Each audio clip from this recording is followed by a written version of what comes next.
Hello, नमस्कार दोस्तों। कैसे हो दोस्तों? उम्मीद करता हूँ आप सब अच्छे होंगे। दोस्तों, अपन जूनियर अकाउंटेंट के लिए सामान्य वित्तीय लेखा नियम पढ़ रहे थे और सामान्य वित्तीय लेखा नियम में अपन ने 49 तक के नियम पढ़ लिए थे। आज अपन सामान्य वित्तीय लेखा नियम का नियम संख्या 50 देखेंगे, 51 देखेंगे और 52 देखेंगे। आज की क्लास में अपन 3 नियम देखेंगे। तो दोस्तों, नोट डाउन कीजिएगा। नोट डाउन नहीं, सॉरी, समझिएगा पहले, फिर नोट डाउन करने के लिए आपको नोट डाउन करने या स्क्रीनशॉट लेने के लिए आपको समय दे दूंगा। मैं तो रफ में अब एक तरह से रफ कार्य करते हुए जो समझा रहा हूँ डायग्राम के माध्यम से, वो मेरा सिर्फ समझाने का प्रयास है। और उसके अलावा आपको नोट डाउन करने के लिए अलग से पेज पे स्लाइड उपलब्ध करा दी जाएंगी। तो दोस्तों,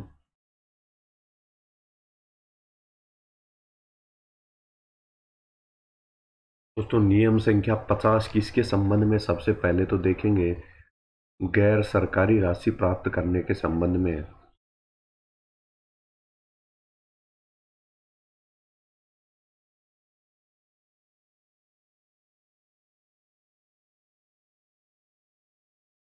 दोस्तों, अपन ने पिछली क्लास में नियम संख्या 49 पढ़ा था और उसमें कहा था कि सरकारी राशि जो भी व्यक्ति प्राप्त करेगा वो गैर सरकारी राशि प्राप्त नहीं करेगा। लेकिन कुछ विशेष परिस्थितियों में अगर गैर सरकारी राशि प्राप्त करता है तो अब नियम संख्या 50 लागू होगा, क्योंकि विशेष परिस्थितियों में गैर सरकारी राशि सरकारी कर्मचारी प्राप्त करेगा। तो प्राप्त करेगा तो उसके संबंध में लेखा जोखा क्या करेगा, तो अपन उसके संबंध में एक एक पॉइंट करके लिख करेंगे। तो गैर सरकारी राशि कौन प्राप्त करेगा? सरकारी कर्मचारी।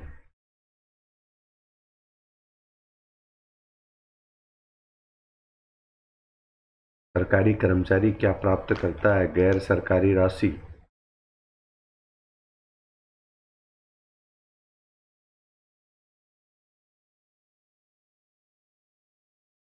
गैर सरकारी राशि प्राप्त करता है तो उसको किस में जमा करेगा? लोक लेखा निधि में।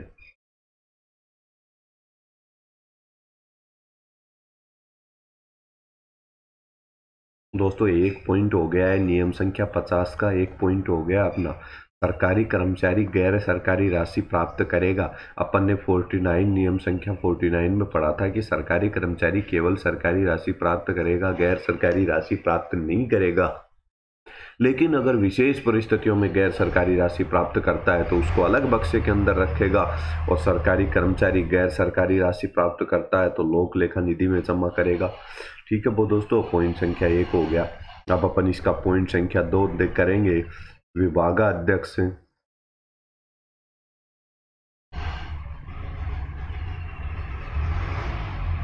विभागाध्यक्ष के माध्यम से क्या किया जाएगा? खाता खुलेगा, पीडी अकाउंट खुलेगा। पीडी अकाउंट क्या होता है दोस्तों? अपन ने पढ़ा था निजी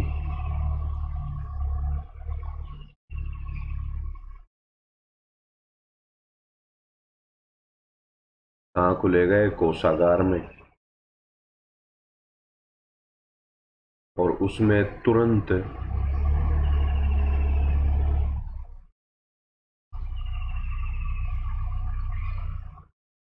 उसमें राशि जमा कराएगा।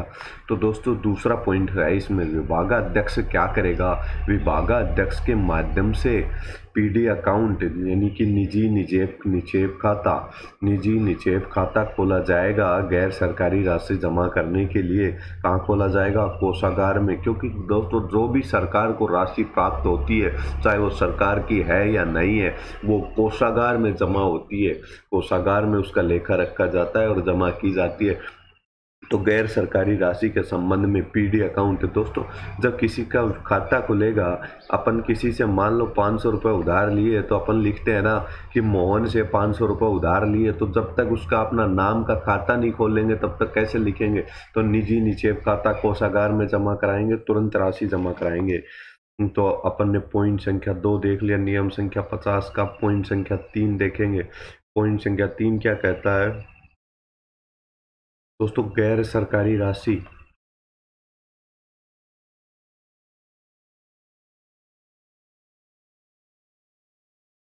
इसमें अलग रोकड़ वही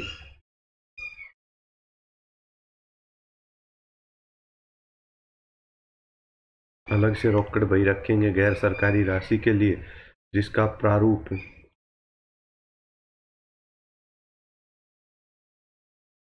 GA 50 में दे रखा है, जिसका प्रारूप किस में दे रखा है, GA 50 में दे रखा है। दोस्तों, गैर सरकारी राशि के संबंध में अलग से रोकड़ रखी जाएगी। जिस रोकड़ बही के अंतर्गत सरकारी राशि प्राप्त होती है वो रखते हैं, उस रोकड़ बही के अंतर्गत गैर सरकारी राशि का लेखा नहीं होगा, इसके लिए अलग से रखी जाएगी। और जिसका प्रारूप किस में दे रखा है, GA 50 में दे रखा है। और चेक या दोस्तों मनी ऑर्डर या दोस्तों पोस्टल ऑर्डर या डीडी आदि के संबंध में भी जो रजिस्टर रखा जाएगा, अपन ने नियम संख्या 48 में पढ़ा था, रजिस्टर रखा जाता है, उसका प्रारूप 51 GA 51 में दे रखा था। GA 51 में प्रारूप दे रखा था, उसी प्रारूप को काम में लेंगे, इसमें उसी प्रारूप को काम में लेंगे। दोस्तों 1 मिनट।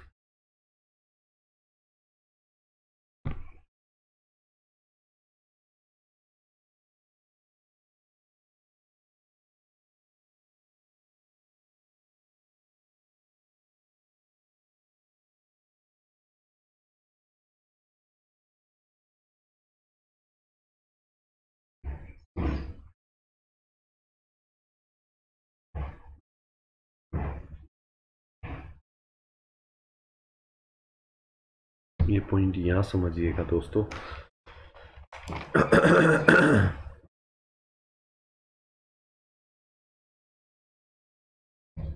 गैर सरकारी राशि को क्या करेंगे,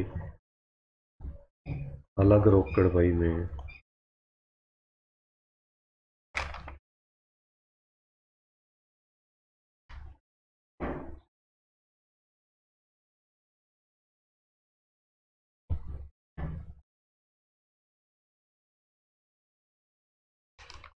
जमा करेंगे, अलग रोकड़ बही में जमा करेंगे।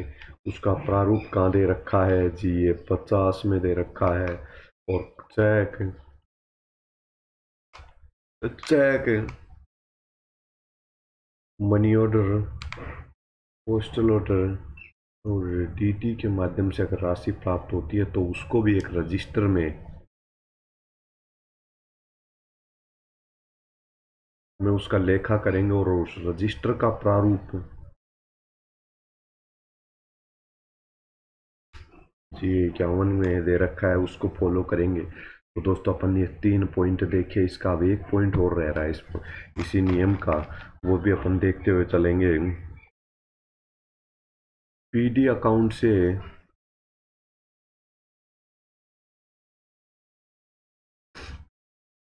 राशि कैसे निकलेगी, राशि का आहरण।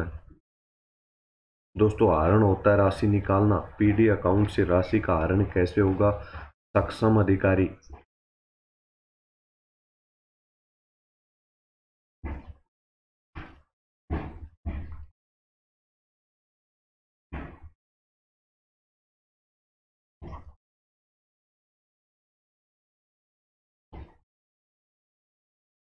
तो दोस्तों, PD अकाउंट गैर सरकारी राशि PD खाते में जमा की जाती है, व्यक्ति निजी निक्षेप खाते में। और निजी निक्षेप खाते से आहरण कैसे करेंगे, सक्षम प्राधिकारी के हस्ताक्षर करवा के चेक पे, और फिर इस खाते से राशि को आहरण किया जाएगा। अब दोस्तों, आप इस नियम संख्या 50 का स्क्रीनशॉट ले सकते हैं। नियम संख्या 50 का स्क्रीनशॉट ले लीजिए, फिर अपने अच्छे से नोट्स बनाइए, एक एक पॉइंट नोट करते हुए। दोस्तों, आपको ये जूनियर अकाउंटेंट के एग्जाम के लिए बहुत काम आने वाले हैं, बहुत महत्वपूर्ण नियम है, बहुत काम आएंगे आपके लिए, बहुत अधिक यूजफुल होंगे। आप देखना, जब एग्जाम देख के एग्जामिनेशन हॉल से बाहर आओगे, आप मेरे को याद करोगे कि जो सर ने जो नियम पढ़ाए थे, एक एक नियम, वहाँ से कितने क्वेश्चन उठे हैं आपको पता लगेगा। अधिकांश क्वेश्चन, एक या दो क्वेश्चन की मैं कह नहीं सकता है, बाकी सब क्वेश्चन अपने सामान्य वित्तीय लेखा नियम पढ़ाए हुए में से आएंगे। एक या दो क्वेश्चन बाहर हो सकता है, इससे अधिक बाहर नहीं होगा एक भी क्वेश्चन। दोस्तों, स्क्रीनशॉट ले लीजिए इस पेज का भी। अब दोस्तों, अपन नियम संख्या 51 देखेंगे।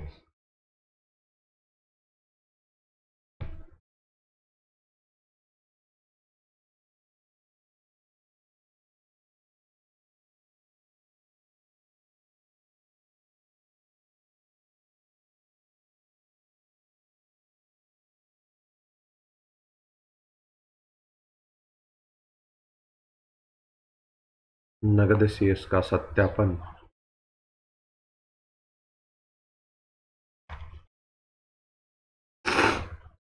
दोस्तों नगद शेष का सत्यापन, इसका अर्थ क्या हुआ, पहले अर्थ समझिएगा। नगद शेष का सत्यापन का अर्थ ये होता है दोस्तों, जब कोई कलरक होता है या जो कनिष्ठ लेखाकार होता है वो राशि प्राप्त करता है कार्यालय के अंतर्गत और रसीद जारी कर देता है, लेकिन हो सकता है दोस्तों वो अपने घर ले जाए पैसे को, 1 महीने तक पैसे को यूज करे और बाद में ला करके 1 महीने बाद में कोषागार में उसको जमा करा दे। या ऐसा भी हो सकता है वो कोई गबन कर जाए, उसमें से कुछ राशि खा जाए, अधिक रसीद भी ना काटे, किसी से राशि प्राप्त कर ले।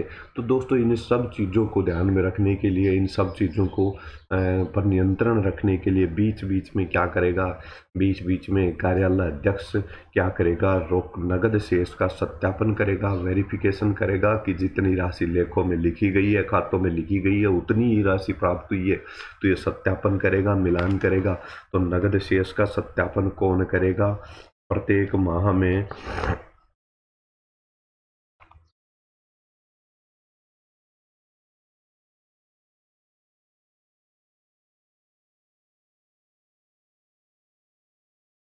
प्रत्येक माह के अंत में कार्यालय अध्यक्ष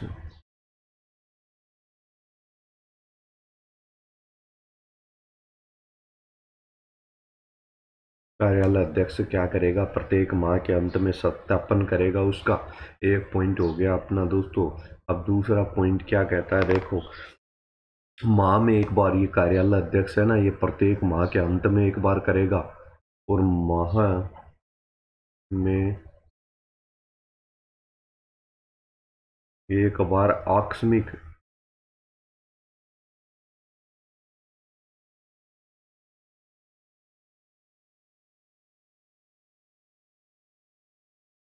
दोस्तों महीने में एक बार आकस्मिक सत्यापन भी कार्यालय अध्यक्ष करेगा।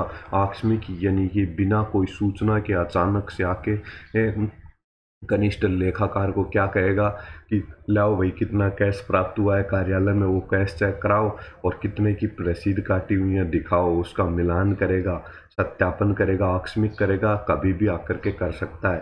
तो ये 2 कार्य हो गए कार्यालय अध्यक्ष के इसमें।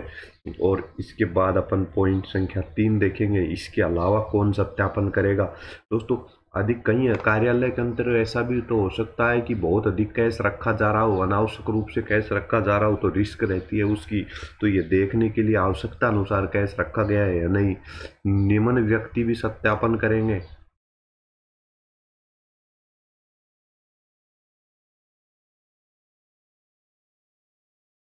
कौन कौन करेगा दोस्तों? विभाग का वित्तीय सलाहकार,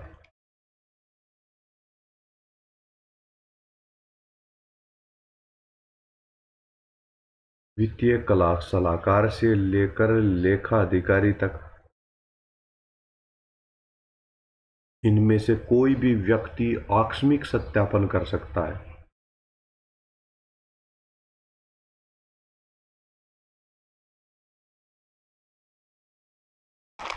दोस्तों निम्न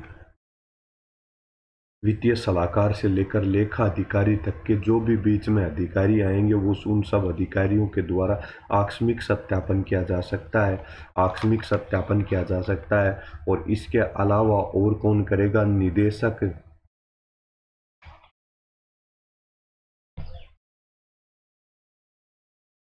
अपन ने पढ़ा था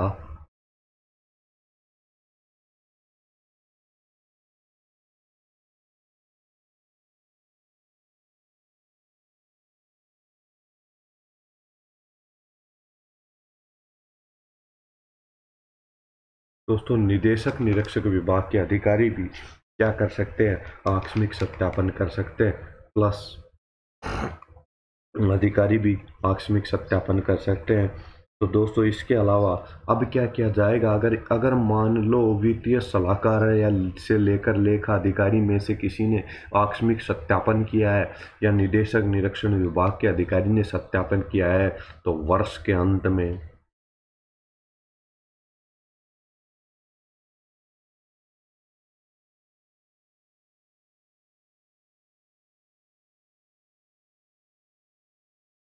प्रथम सप्ताह में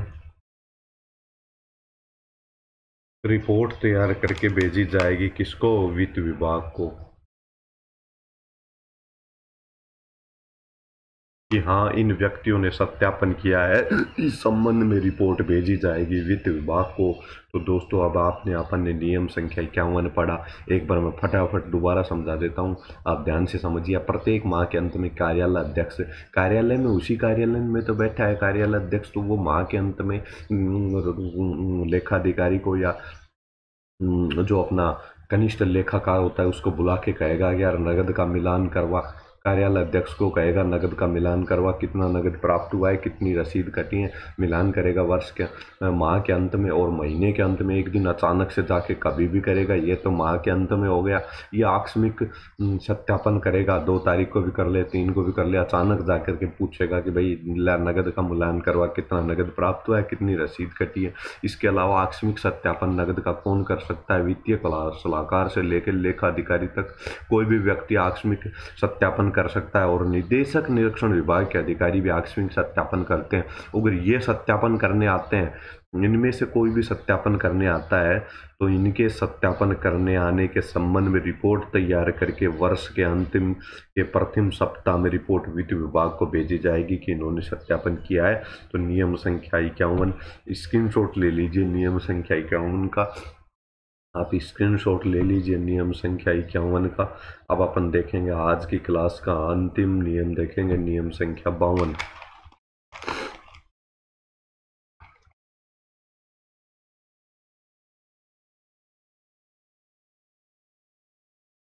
दोस्तों नियम संख्या 52 नगद की सुरक्षा के संबंध में है।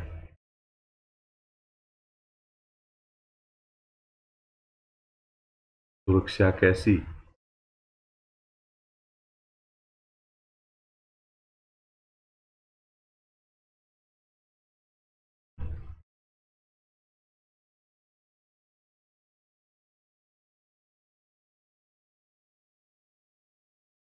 दोस्तों नगद राशि जब कार्यालय में प्राप्त होती है तो दोस्तों वो कार्यालय में ना रखी जाकर उसको कहाँ, कोषागार के खाते में बैंक में जमा कराया जाता है।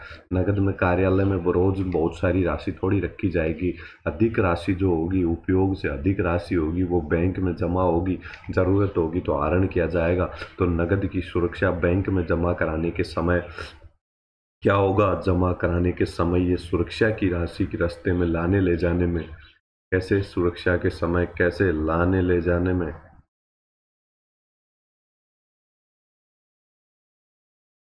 लाने ले जाने की सुरक्षा की जिम्मेवारी किसकी होगी?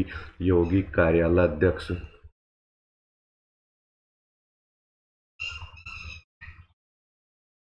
कार्यालय अध्यक्ष की होगी या डीडीओ की होगी। डीडीओ सुरक्षा व्यवस्था करेंगे बैंक में राशि जमा कराने जाने में और लाने ले जाने में, जो सुरक्षा व्यवस्था की ज़रूरत होगी उसकी व्यवस्था कार्यालय अध्यक्ष और डीडीओ करेंगे। और दोस्तों इस कार्य के लिए बैंक में राशि जमा कराने और आहरण करने के लिए कभी भी चतुर्थ श्रेणी कर्मचारी को नियुक्त नहीं किया जाएगा। तो इस कार्य के लिए